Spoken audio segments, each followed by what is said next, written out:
Ang mga wagi sa 97th Academy Awards at emosyonal na confession ni Sam Milby. Yan ang ating entertainment spotlight.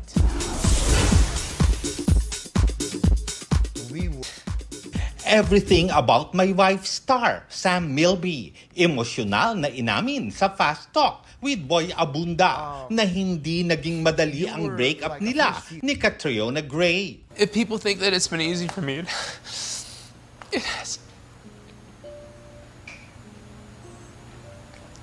I'm sorry. I don't want to go into details. Ibinahagi rin ni Sam na may nararamdaman siyang pressure pagdating sa pag-aasawa. My last name, Milby. It's not the common last name. So I feel the pressure to carry on the Milby name. I understand. Yes, I'm the last one in my family.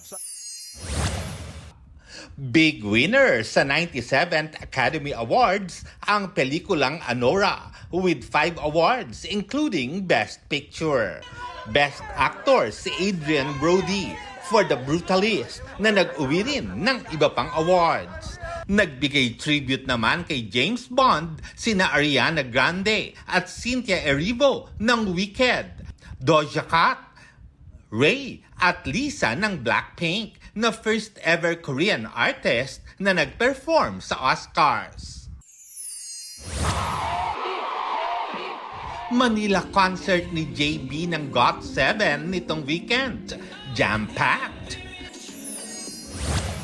Philippine concert scene will be busy in August dahil sa concert ng American group na Black Eyed Peas at ang world tour ng K-pop group na Les Seraphim. Lor Santiago nagbabalita para sa GMA Integrated News. Huwag magpahuli sa mga balitang dapat niyong malaman. Mag-subscribe na sa GMA Integrated News sa YouTube.